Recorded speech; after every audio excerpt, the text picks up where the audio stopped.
Black Mirror's latest episode, Bandersnatch, recently debuted on Netflix with the twist that viewers are actually able to control the outcome of the story by making binary choices. For TV fans who don't really do much gaming, this is a whole new world for them, but for gamers, this is something pretty familiar. If you're craving more interactive entertainment in a similar vein to Bandersnatch, then perhaps these games might just be what you're looking for.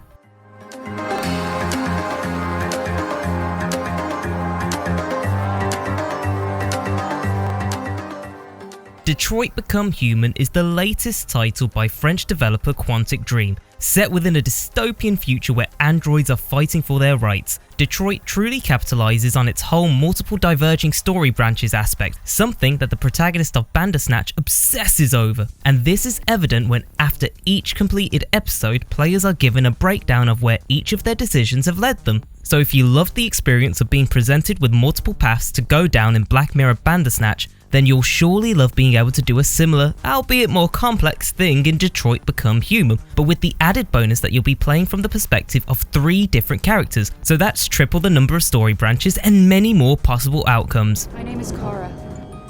My name is Connor. My name is Marcus. This is our story. Life is Strange Before the Storm, and Life is Strange 2 are all games in which players are given multiple choice options, but in the style of an episodic TV series. As is the theme with this whole feature, each decision you make has a consequence that plays out over the entire story arc, leading players to several different possible endings. For the TV holics out there, think of Life is Strange as a sort of teen drama akin to Riverdale, but with some supernatural and surreal Twin Peaks style elements in there.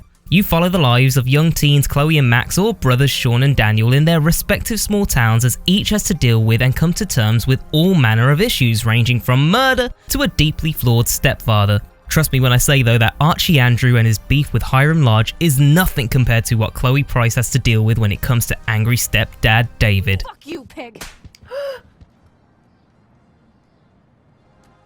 While slightly more complex and gamey than the titles we've mentioned on the list so far, Until Dawn shares more in common with the likes of Detroit Become Human and all the other Quantic Dream titles that have been out over the last few years. How so? Well, characters can die, impactful choices must be made quickly, and like Bandersnatch, it can all go very wrong very quickly. Decisions have real heft in Until Dawn and can mean the difference between life and death. If you watched Bandersnatch and attempted certain scenes again and again, you'll want to do the same in Until Dawn to see if you can get every one of its characters through to the end unscathed. And if you like Scream, Halloween and slasher flicks of a similar ilk, you'll love Until Dawn. It's a horror gem. This title is the closest thing you'll find to Bandersnatch on this list. Late Shift is a live-action FMV adventure set in London. Playing as a parking attendant on a seemingly normal night, the choices you make soon lead to unexpected twists and turns and a slightly daft plot surrounding the theft of a tiny antique bowl. Performances might be a bit hammy in places, but Late Shift is an entertaining jaunt guaranteed to appeal to anyone who enjoyed making decisions for Stefan during the interactive Black Mirror episode.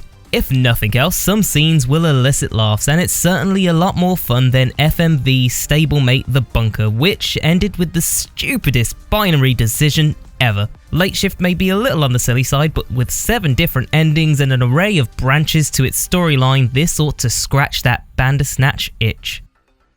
You could quite easily put all of the Telltale games on this list, but of all the now defunct studios' output, we'd recommend The Wolf Among Us, especially since it will now, possibly forever, be a one-off lightning in a bottle experience. Based upon the Fables graphic novels by Bill Willingham, The Wolf Among Us casts you as Big B Wolf, overseeing the other fairy tales in Fable Town, who are every bit as flawed and fucked up as the human race. Making decisions as Big B can steer the narrative in all sorts of directions, leading to violent bar brawls, other altercations, and even bloodshed. Like The Walking Dead, Telltale managed to remain faithful to the source material, while delivering tough choices that will give you real pause for thought. Now, a lot of the games we've suggested thus far are ones that are pretty mainstream and can take a good few hours to complete. But if you're someone who's into the more niche stuff but only has a few hours to spare, then perhaps the supernatural graphic mystery Oxenfree might be more down your alley. This game follows a young teenage girl Alex who goes on a trip to a small local island with a group of her friends, but they end up unleashing a paranormal force which quickly turns a fun getaway into something more nightmarish. Oxenfree uses a walk and talk mechanic in which instead of waiting for cutscenes to carry out all of your multiple choice options, it happens on the go as you walk around with your pals. You'll be presented with all sorts of options, and like the previous games on our list, each one leads down different paths to give you one of several multiple endings. It's got horror, it's got timey-wimey stuff, and best of all, it can be done in one sitting. Finally on our list we have Andy Serkis's Planet of the Apes Last Frontier. Developed by Serkis's own studio, Last Frontier takes place in the same universe as the recent Planet of the Apes films, set between the events of Dawn of the Planet of the Apes and War for the Planet of the Apes. You, as the player, are in control of 14 humans and apes throughout the game, and each of these characters' lives are in your hands, as it's dependent on your decisions who ultimately lives or dies. This is actually very similar to Bandersnatch, as there are no puzzles, exploration mechanics, or anything very gameplay driven. Last Frontier mostly revolves around you picking one of multiple options that you're presented with, and the story just plays out. It's between 2 to 3 hours long as well, so it's another perfect little title to complete in one sitting. But much like Marmite, this title is one that you'll either love or hate.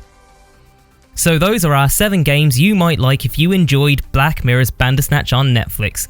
Let us know in the comments down below some of your personal favourite games that are similar to Bandersnatch, be it something else that Telltale made or something completely unmentioned from this list.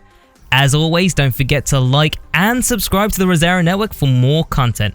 Thanks for watching, and I'll see you next time. Bye!